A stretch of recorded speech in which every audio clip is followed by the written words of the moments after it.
मित्रांनो, चालता असं की तुम्ही पण म्हणत असाल एवढे सजून धजून अन कडक कपडे घालून कुठं निघाली दगड फोडे.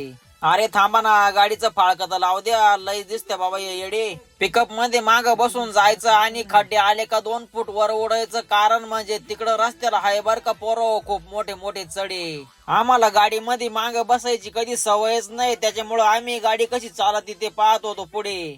आता आम्ही आदळत आपटत मनमाड मध्ये पोहोचलोय. चला तुम्हाला सांगून देतो आम्ही चाललोय कुठे. तर आम्ही निघालो होतो आमच्या लाडक्या बाचीच्या वाढदिवसासाठी. त्या गावाचं नाव आहे बर का चौकटपाडे. आम्ही तिथं पोहोचलो तर जाळंदूर संघच निघत होता, कारण की ढगामध्ये जाऊन फुटत होते फटाकडे.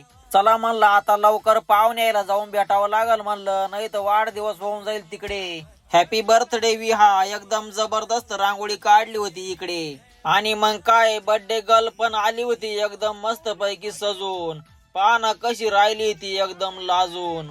त्यांना म्हणलं घ्या आता लवकर आवरून, कारण की थंडी राहिली खूपच वाजून. आणि ती आहे तिच्या आजी बाबांची एकदम लाडकी नात, कारण ती मोठं होईपर्यंत धरून चालणार आहे त्या दोघांचा हात. तिला काय केक खायला देऊ नका म्हणलं, तिचे उगले नाही म्हणलं अजून दात. तिला तिच्या पहिल्या वाढदिवसानिमित्त खूप खूप शुभेच्छा. तिच्या मम्मी पप्पांची आहे ती खूपच लाडकी लेक. त्यांनी पण कापून घेतला मग तिच्या पहिल्या वाढदिवसाचा केक. आणि मग काय तिचे मामा मामीन ते म्हणजे तुमचा सचिन MH15 ते बी स्टेजवर फोटो काढायला गेले. तिला देऊन टाकला गिफ्ट मध्ये आम्ही एक चेक. आपण अंधारात जाणं तर उजेडात आपले फॅन खूपच आहे, मग त्यांच्या संग फोटो काढून घेतला एक. मग आम्ही निघालो मस्त पैकी जेवण खावण करून घरी. पण रस्त्याने येताना आम्हाला लागली खूपच मोठी चारी, त्याच्यामुळं आम्ही पिकअप मध्ये माग बसून येईल होतो गाडी घरी लावून भारी.